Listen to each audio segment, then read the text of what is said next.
to the republic for which it stands, one nation, under God, indivisible, with liberty and justice for all.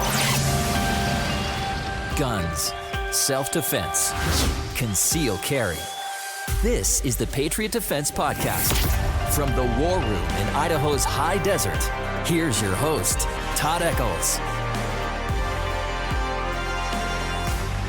And I am back. It is early Sunday morning, and I am tucked away in the war room somewhere in the high desert of southern Idaho. If my voice sounds like I've just woke up, it's because I did about 45 minutes ago.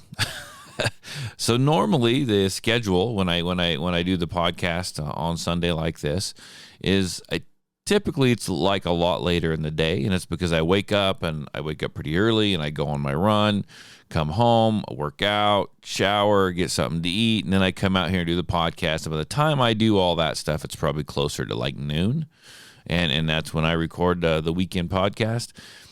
I am going to have my 11-year-old go out and run with me, so we kind of had a shift of schedules today. We're going to go run at a new spot, kind of check things out, and since it is kind of a new spot, I'm not going to go out there and run in the dark. So I was like, yeah, I'll get up early, and I'll do I'll do the podcast early in the morning, get all that taken care of, and then go get ready to go out and run. So as soon as it gets light out, we'll leave and we'll go venture out to this new spot in the daylight.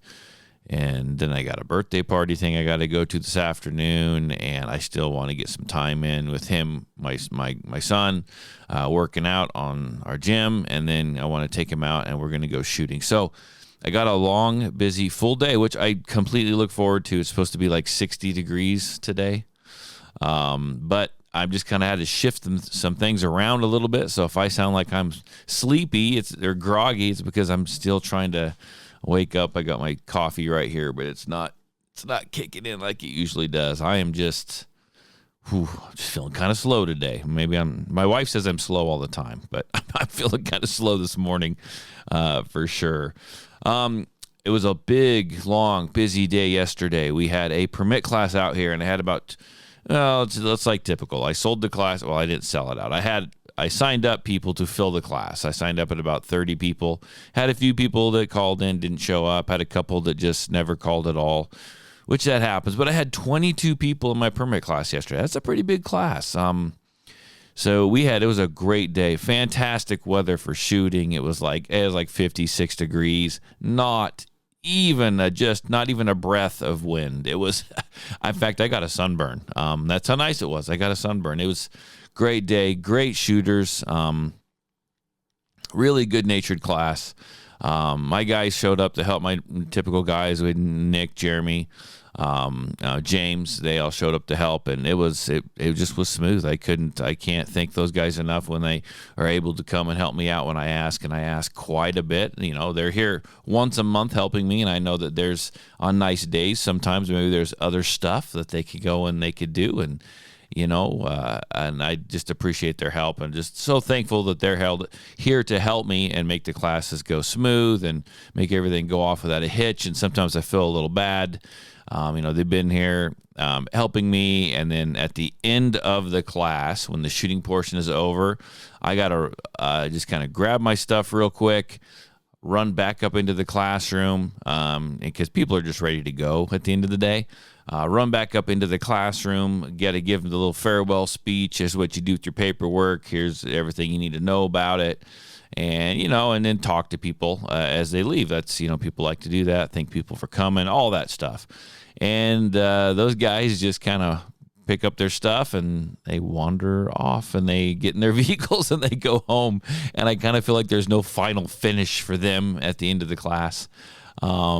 And I don't want them to think, if they're listening to this, I don't want them to think that I forgot about them, because I do not. In fact, I yelled at him yesterday, goodbye.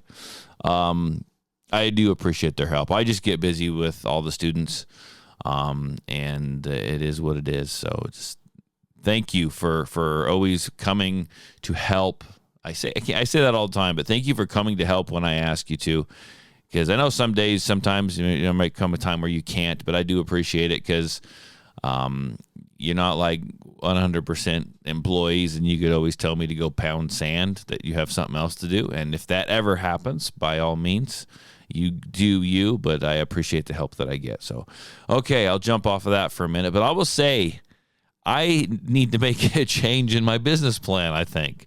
Me and James talk about this all the time. We mention it to each other because it's kind of funny. I typically think I probably, not personally, right? I don't sell guns, but I cause people probably anywhere from 2 to 4 people in every permit class, they go out and they buy a new firearm because of something they've shot in my class, whether it's one of James's guns or whether it's one of mine. And I need a piece of that. I should get my FFL, and I should facilitate those sales or something, because I'm missing out on some money here. But I had a guy yesterday in class. I brought out my platypus, Stealth Arms platypus, and had some people shoot it along with some of my H&Ks. I had a guy in class yesterday. He was in between when he was shooting. He was actually on his phone building his gun. He was building his gun right there in class, and he was going to, I think, purchase it on the way home or something. So that's kind of funny, actually.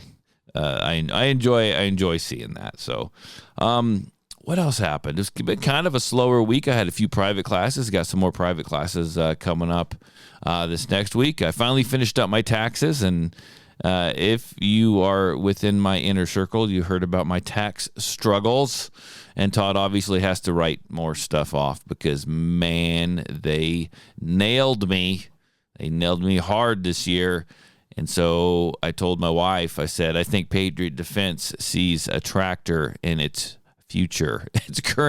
Its new business plan for the year includes purchasing a tractor with a little backhoe extension thing. I don't know much about tractors, but I'll go find me a freaking tractor. I need a tractor. I should have had one years ago anyway.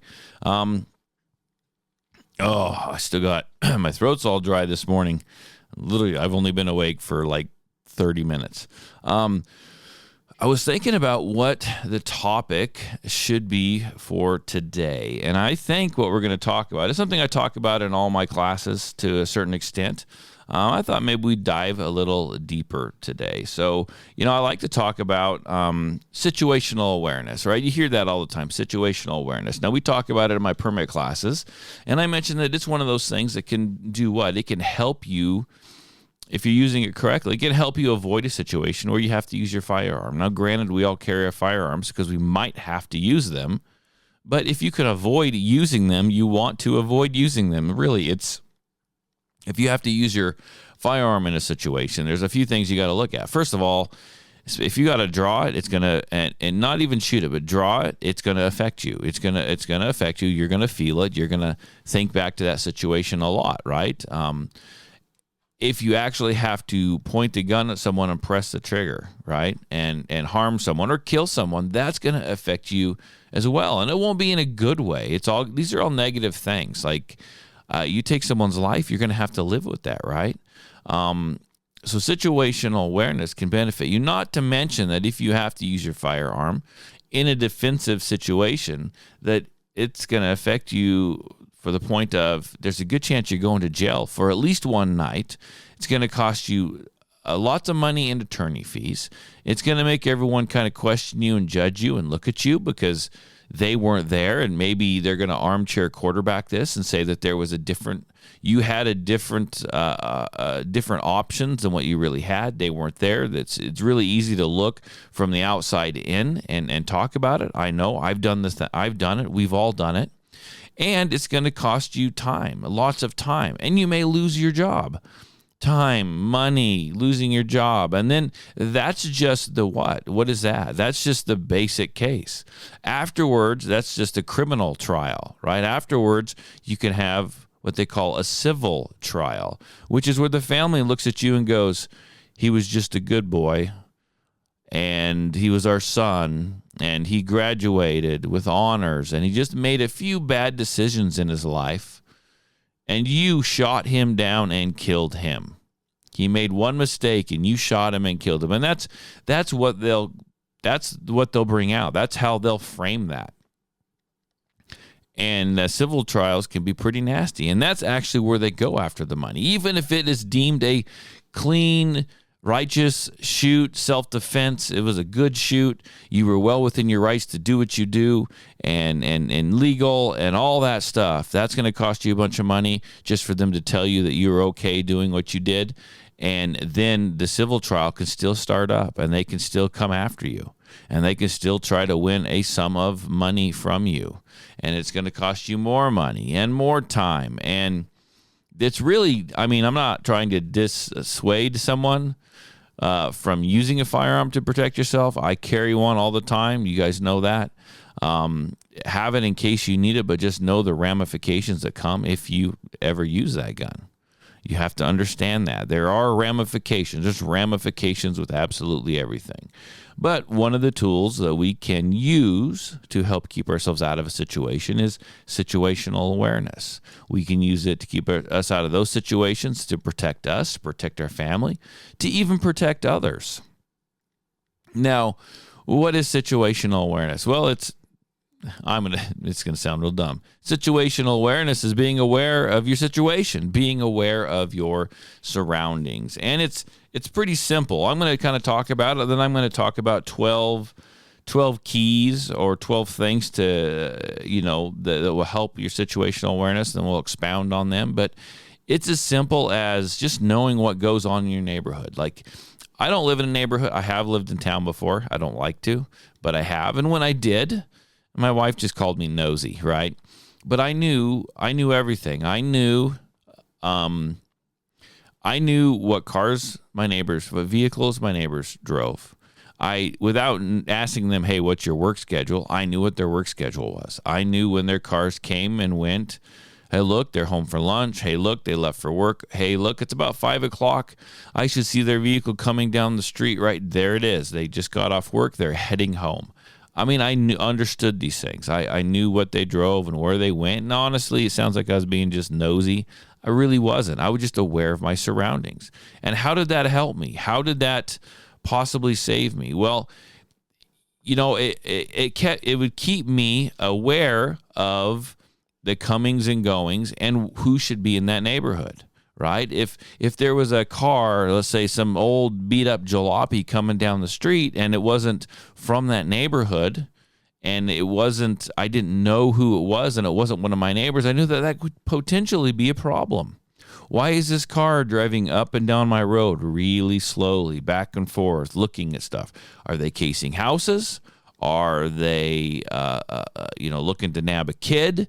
I mean, maybe are they trying to meet someone for drugs? You just don't know, right? That doesn't mean I'm going to get involved. I'm just aware that it's there. And I can remind my wife, hey, make sure you lock your cars at night. There's been some shady characters. Let's make sure we leave the front porch light on. Maybe we should keep the kids in today when my kids were little. Maybe we should just keep the kids in. You guys can just play inside today.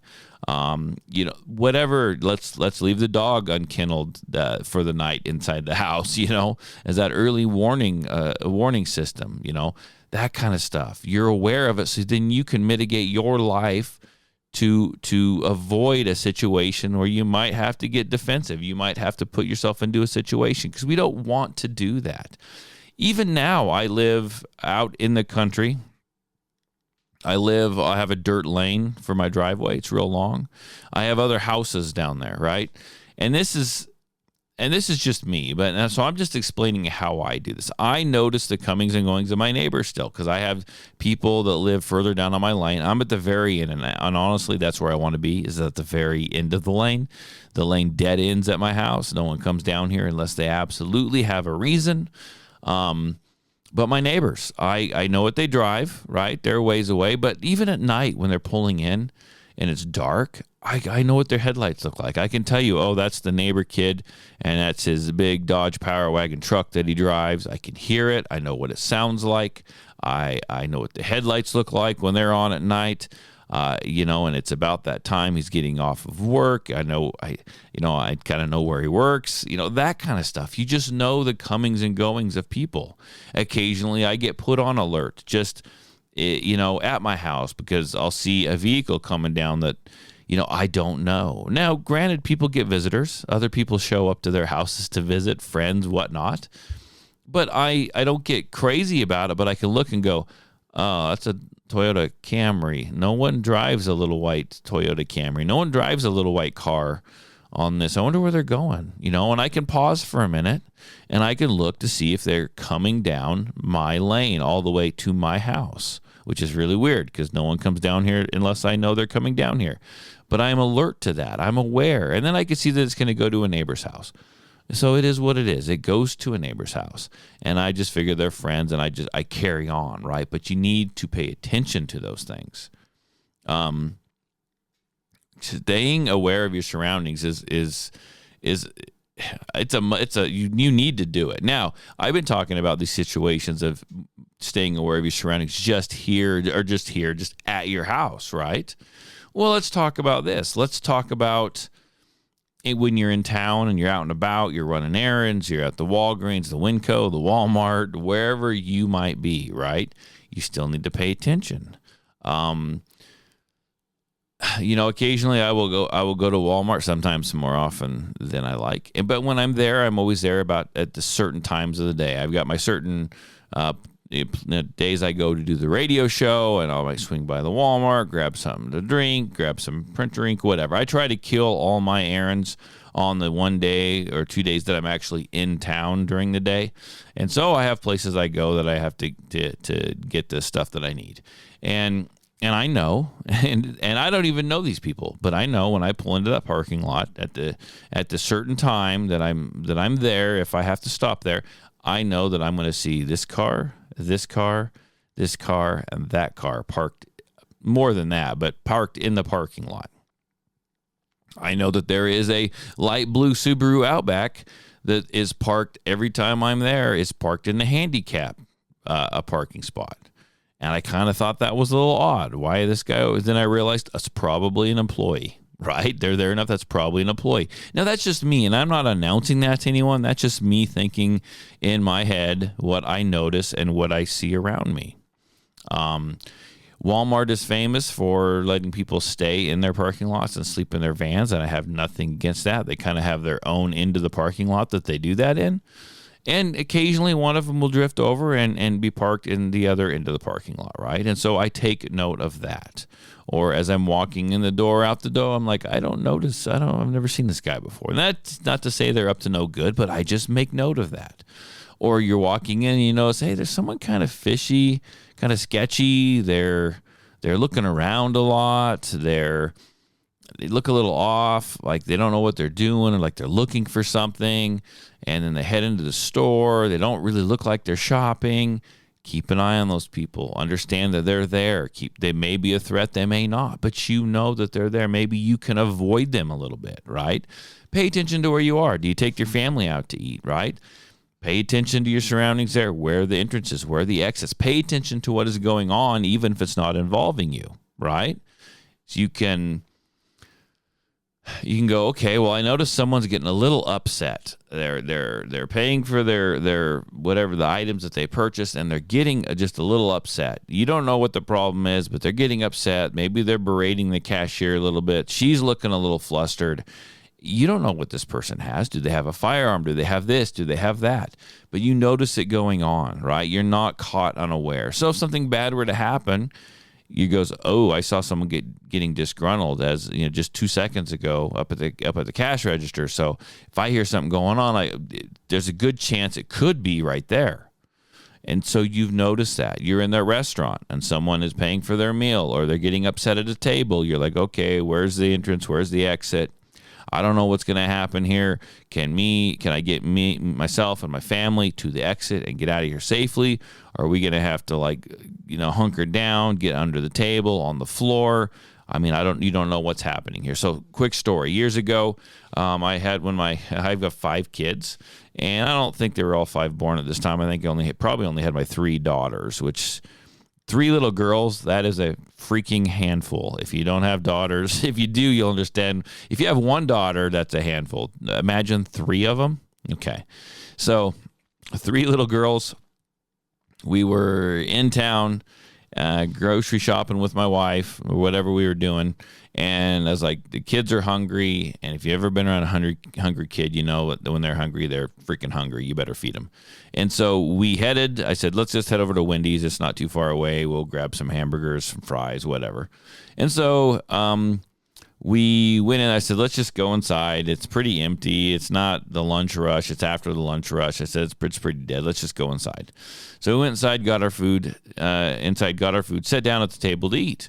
And I noticed, and some of you may have heard me tell this story before, but I noticed that there was this car that kept circling the Wendy's.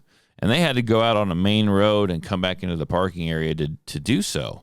And it was just kept circling, and it was full of, I don't know how old they were. It just looked like some kids, right? But you never know with kids nowadays. You never know exactly how old they are. But they kept circling, and I noticed that all the employees where we had just got our food, we're sitting next to a big window that they kept driving by, right? And all these employees are looking from the checkout counter. They're kind of looking, and they're talking, and they're whispering, and this car just keeps going around slowly and around and would slow down. And finally, what looked to be the manager came out, and you could see her standing there at the counter as well. And then I saw her walk over to the window, kind of by where we were eating, walked over to the big window by the parking area, and she was on the phone. And I don't know, I'm assuming maybe she called 911. I'm not sure. But she was on the phone, and she's watching this group of kids drive by again, this rowdy group of kids drive by in this car. And as they drove by and they saw her, and they saw her on the phone, they were flipping the bird, they were yelling, stuff was starting to maybe get a little rowdy in the car, and she just looked a little more frantic. So, I mean, I don't know what had gone down before. I don't know if maybe they'd come in there and got bad service, or she kicked them out because they were being loud and obnoxious. I have no idea, but I saw that, and I was like, man, something bad might be fixing to take place here. So as soon as the car kind of passed the window and went around the back of the store, told my wife, said, gather up the kids, I'll grab the food. We'll just go sit in our vehicle and eat. Maybe we'll go to a park and eat or something like that. So we loaded up and we headed out. And I don't think anything bad actually happened. I never did read any articles on it, but we just grabbed our stuff and got out of there. Now, was that necessary? Maybe not. But why take the chance? I'm there with my wife. I'm there with my 3 young daughters. Why take the chance? We can just go eat in our vehicle. Like, that's fine. I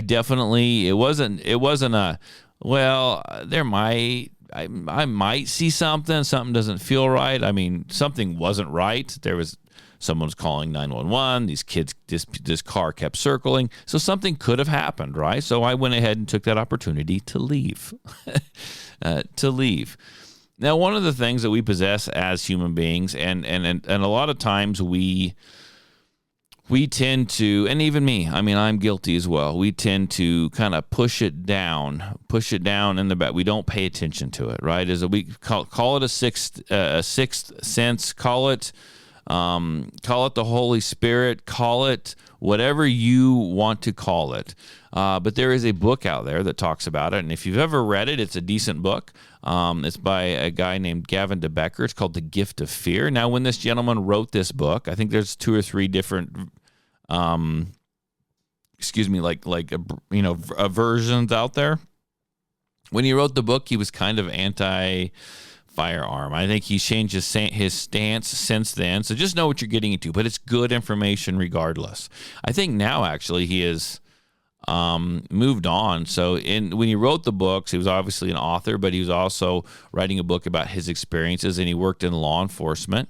And he was the one who went in and would talk to the victims, get the stories, and be able to pinpoint exactly when something bad happened. He'd be able to pinpoint exactly when that person knew or saw the signs that something was off, but failed to either act on them or failed to realize that that's what those signs meant, right? They pushed him back. They ignored him. But this guy since then, I think he runs, and I don't know if he still is, he actually runs a giant security company for, pretty wealthy people. I think he was running all of, Glenn Beck. I think he was running all of Glenn Beck's personal security. I mean, I could be wrong, but I think that's what I remember hearing. But anyhow, the book is called The Gift of Fear. It's by Gavin DeBecker, and it's a really good book. And he would take people, and the stories that he told, he would talk to someone. Maybe a woman was assaulted, sexually assaulted, whatever. She was assaulted. And he would talk to her and say, tell me, when's this person that assaulted you? Like, when is the first time you met this person?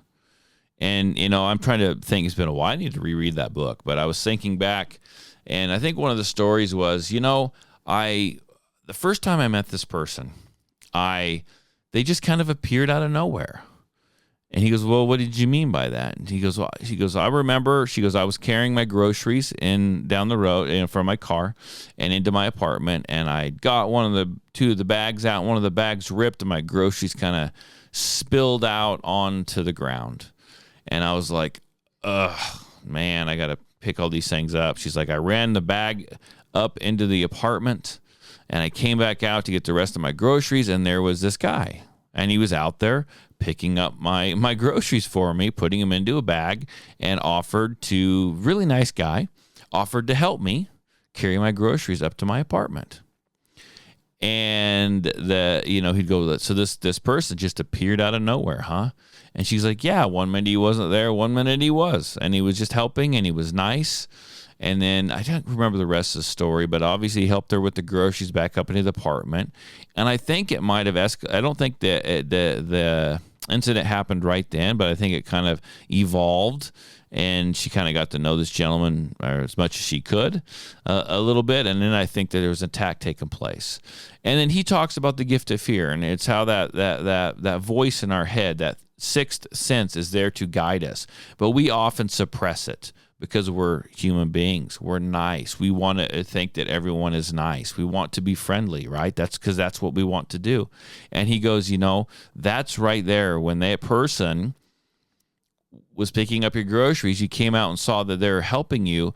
Something in your phrase that you said was, this person just appeared out of nowhere. He goes, that was that voice saying, something is wrong. This person just appeared out of nowhere. Something is wrong. And you ignored it. And I'm not saying that the attack was your fault, but we have to stay open to that. We have to stay focused enough that we get those feelings, that we understand that we can pay attention when something is wrong. Because a lot of times we will try to suppress that feeling. And that is what can save us. That is what will save us. If you're out and about, I've told a lot of these stories before. I go run. I do it in the dark. I do it in weird places. Like today, I'm not going to go run this place in the dark. And I'm going to talk about that for a minute because I don't understand. I mean, I do understand, but I don't understand. But one of the other places I run is Auger Falls, and I've talked about it many, many, many times. I've had a few incidences down there. I try to go down there and be really super careful right now. But when I go down there in the mornings, I know occasionally, you got your camp, your van life people. You see where they kind of park on the side of the road and do their thing. I'm not really worried about them, right? But I show up and there's a car in the parking lot that I've never seen before. And it shouldn't be there. I mean, it's got every right to be there, but it's never there. It's all of a sudden it's just there. Who is this person? Are they just living in their car? Are they just sleeping? Are they out on the trail already? But I make note that it is there. And I make note I'm not going to go look in someone's car, but I make note that I could possibly be out running on the trails in the dark with my headlamp and my dog and my gun. And I may encounter someone else out there. And when I'm out there running around in the dark, I look. I don't want to trip and fall. So I have my headlamp on, but my head is up and I'm looking. I'm looking to see, are there other lights out here? I know that on Thursdays, there's a guy that rides his mountain bike out there. He has a headlamp and a light on his bike. And when I see those two lights, I know exactly who it is. I know that on Wednesdays, there's a guy that comes down on the other side of the canyon. You can now cross the river down there. And there's a little old man. He likes to get out and exercise and stay healthy and hike. And he's got his backpack on, and he's got a headlamp on, and he's got his walking stick. He looks like he's hiking the Pacific Crest Trail. And he likes to hike down in there, and he'll walk by me and say hi. Right? I know that on certain days I'm going to see certain things and certain people. So when I see something out of place, I notice it. And sometimes I get a feeling that certain things are off just a little bit. And I take note of my surroundings, and then I pay attention to those. So I went down there one day. This happened for about a week. And this is all going to tie into what I'm going to talk about here shortly. I noticed there's a bathroom down there, it's like a forestry, like vault toilet type thing. You can lock the doors, okay. And I noticed, and I've been going down there for like 8 years, and the doors are never locked unless someone is in the bathroom, right? So I get there and I have to use the bathroom. There's no cars in the parking lot. There is absolutely nothing down there but me. So I get out, I go to use the bathroom, and I don't think about it, but I walk up there, and I'm getting ready to reach out and open the door. And I stop, and I look, because you can see between the door and the jamb, and you can see, without pulling on the door and having the door not open, I can see when the door is locked. I can see that the deadbolt is turned. You can see the deadbolt extending out from the door, jamming itself into the side of the door frame. And I'm like, so I didn't pull on it. And I was like, that is weird. No one is down here. Why is that door locked? So I kind of walked over. There's 2 bathrooms. They share the same building. I walked over to the other one, and it was unlocked. So I went ahead and kind of sat there for a minute, and I'm like, it has to be super dark in there. There's no lights or anything except for the light from my headlamp. So I really quickly used the other one and moved on, and I just made note of that. And then I came back the next morning, and it's still locked. And it was starting to kind of bother me a little bit, but I'm taking note of this. I'm getting this weird feeling. So the second day went by, nothing happened, but it was still locked. And then I remembered. It took me 2 days. I'll be honest. I'm human, man. It took me 2 days, and I started paying attention to this thing. And I don't know if anyone was down there or not, but you know what? There was someone that was being looked for. Someone that in the local area, I can't remember. They had escaped. I think they had shot some people. They had escaped from prison, shot some people, and they were kind of on the run. And there was rumor that, I remember what it was now. It was up in Boise. He was at the hospital. They escaped, shot some people, and he was on the loose. And he came back to the Twin Falls area where I live because he had family down here. In fact, they eventually caught the guy down here in this area, in the Magic Valley area where I live. But they were looking for him for like a week, I think. And I thought, I wonder if this would be a great place for people to hold up down here. Like they could just sleep in the bathroom at night, lock the door, no one to bother them, no lights are on. Who knows? Not a great place to sleep, but it could happen. And so I made note of that. Now they eventually caught the guy, and I don't know if he was the one locking, but I'll tell you, after 4 days, that bathroom was magically unlocked. A couple days later, it was unlocked and usable. Now, this could have very well could have been Parks and Rec showing up there, locking that, making that bathroom out of order. They didn't bother to put up a sign. They just lock it because no one can open it from the outside unless you have a key. It's a pretty solid door. And that may be what it was. But I didn't know that. But I made note of it. I kind of listened to the voice in my head that says, something's a little off here, Todd. Now, I've also had other experiences where I don't know. I've had that feeling, and I don't know. I didn't have any solid proof. There wasn't a locked door. There wasn't a weird car parked in the parking area. But I've also been down running before different places in the dark and just got this overwhelming feeling that something wasn't right and I needed to leave. Something's not right, Todd. You're only like a half mile into this thing. Your dog's acting kind of alert because I take my Malinois or my Shepherd down there to run with me, and you can tell I kind of like them because they're kind of like a forewarning alarm system a little bit. They're not acting right. They're still moving with me, but they're not acting right. They're acting kind of alert, looking around, and that's different than normal. So I take note of that, and then I notice that I just feel something feels off. So I bail off the trail, get back on the road, and I just got this feeling of you need to get back to your car. You need to go. You shouldn't be down here. What was it? I don't know, freaking Bigfoot. Was it someone meaning to do me harm? I mean, you can laugh all you want, but it was something. But the point is I noticed that. I was paying attention to that, and I responded to it and went ahead and just bailed. And I did what my gift of fear, my little voice in my head, sixth sense, the spirit of God, whatever you want to call it, I paid attention to it.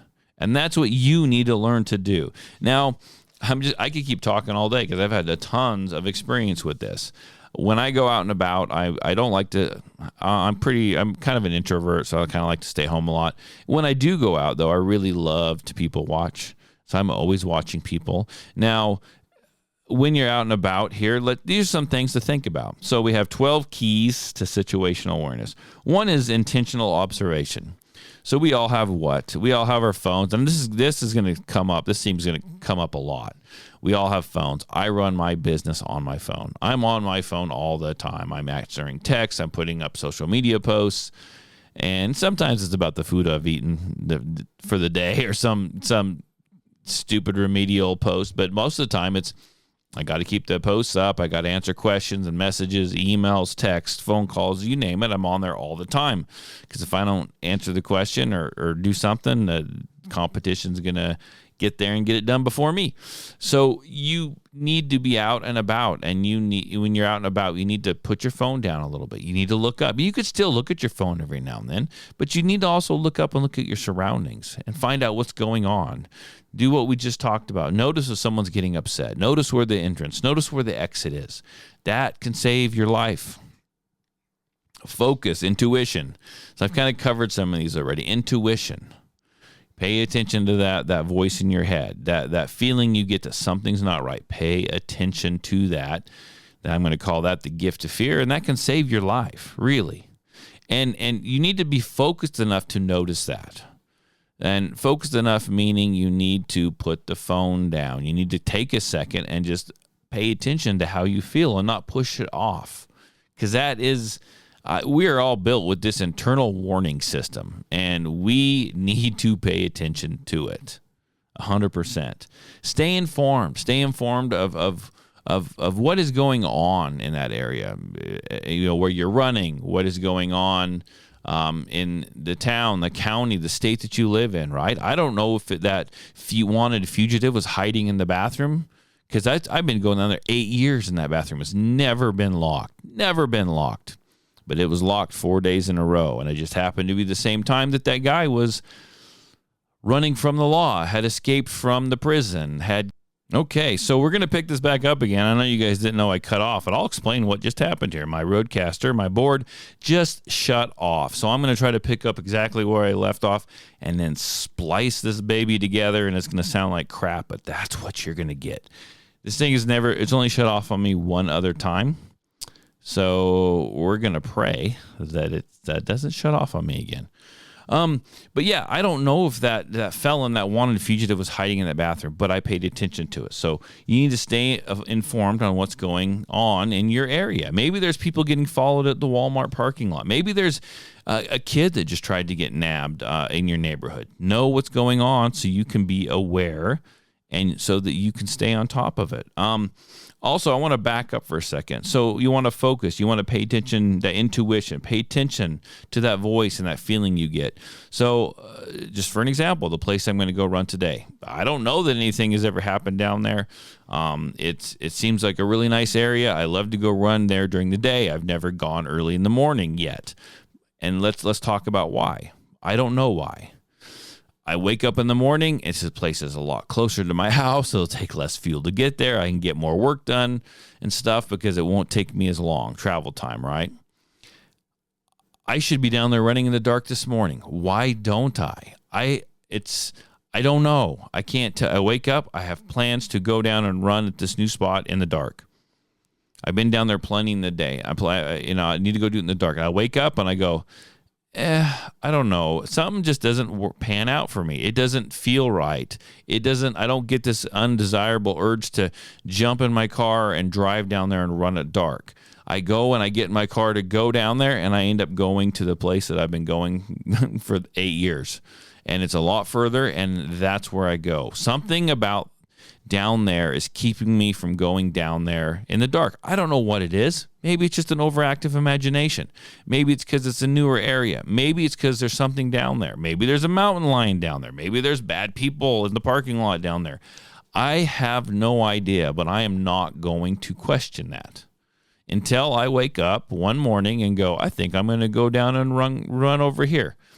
And I feel good about it. That's when I'll go run down there in the dark. Until then, I don't know. It's not even on my radar. Like, it's just not. I plan to the night before. I tell my wife, I've never run down here in the dark before. I'm going to go run down there. And she goes, okay, that's cool. Just let me know.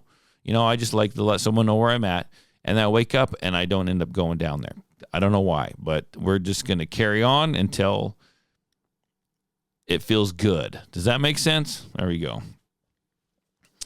So 4, you need to know your environment. And by knowing your environment, you're in that restaurant, you're in that store, where are the exits, where did you park, where is the rear exit in case you need to leave differently than the way that you came in. Maybe there's a shooting that starts taking place right there. And you have your family with you. Maybe you have just your kids with you, and you go, I can head out through the back door and I can go around and whatever I need to do. But you need to know those things. Maintain a broad perspective. Avoid tunnel vision. Tunnel vision is when we're looking just right, what's right in front of us. I'm walking 10 feet away. There's a car. There's a person getting out of it. Yeah, you need to be focused on that as well. But you also need to have a broader vision. You need to look out past your immediate area, because you want to keep yourself from walking into something. Maybe there's some odd cars parked across the parking lot right next to yours. Maybe they're running. Maybe you're a little tiny hatchback Subaru is parked in between these two giant vans, and they're there with the engines running. You get in between those two vans, no one knows you're there. What's going to happen? You need to look out further and take in a broader perspective. Take it all in so you can make decisions based on what you see. There's this thing that we all go, it's a decision-making process. We all go through it. Good guys, bad guys, called the OODA loop. Observe, orient, decide, and act. And it's a decision-making process that takes place in just a split second. But you make it every time, all the time, throughout the day. And you've got to feed your brain bits of information that you need to process, and you need to decide, right, to based on how you're going to react. So you need that perspective. You have to give yourself time, even though this happens really quickly. You have to give yourself time to decide, am I going to move forward? Am I not? Am I going to step left? Am I going to step right? Am I going to go back in the store, right? All those things. Just basic life and walking through a parking lot or walking down a hallway. You have to be able to see these things, and you have to be able to decide. Have a broader perspective. Look up, look out, okay? Use all your senses, sight, hearing, touch, smell, taste. It's going kind of deep, but just think about it. Situational awareness doesn't even have anything to do, it does, but it doesn't just have to do with someone attacking you, someone shooting you, someone stabbing you. It has to do with all kinds of things. It could help you with fires. For example, a couple of years ago, actually, I was out running. I was done. I came home. It was a beautiful summertime day. I had a class at 1 o'clock scheduled. I was getting ready. It was just so nice outside. There was a nice cool breeze during the middle of the summer. I opened up the windows in my bedroom where I was changing my clothes, and I noticed, I was like, I smell smoke. That's weird. Must be a farmer burning something somewhere. That happens where I live. I smell smoke. That's odd. So I hopped into the shower, got out of the shower. I'm getting dressed, and I'm like, man, I smell more smoke. Hey, what's that noise I'm hearing? I didn't see anything. What is that noise that I'm hearing? And you could hear what sounded like when a fire is progressing through a patch of brush. You hear that popping, the snapping, the crackling, right? You can hear it. It kind of creates its own wind. And you could hear that, and I'm like, I smell smoke. I hear that. Like, I'm not burning anything. There's no one right next to my property burning anything. And I looked out my window, and I saw nothing but smoke. And what happened is a fence line had caught on fire probably about a half mile below me, and it had worked its way up its fence, and it was behind my building, behind my classroom, not on my it was on my property eventually, but it was behind my classroom, behind my room, behind this room I'm sitting in right now, this building. And I've, got lots of stuff in here, gunpowder, ammunition, stuff that goes boom. And I ran out, and the fire had made it all the way to my building, and I was able to get a hose and put it out. And I called my wife really quick, and I said, I don't care where you're at or what you're doing. You call the neighbors, you get some help here. And we put the fire out, right? But I caught it because I was paying attention to it. I smelled it. I heard it. I looked outside and I saw it. Pay attention to all that stuff. Okay. Assess people's behaviors. Is someone acting weird? Like, you may know, so maybe this could be an at work situation. You're at work. You have employees that will work at the same, coworkers, right? And you've worked with them for years. They all act a certain way. Maybe all of a sudden someone shows up and they're acting differently. Maybe they're keeping to themselves. Maybe there's a little antsy. Maybe are you drunk? Man, are you high? Maybe they're hiding something. Maybe they're nervous, like they're going to get ready to do something. So look at people, assess their behavior, and notice what's out of place.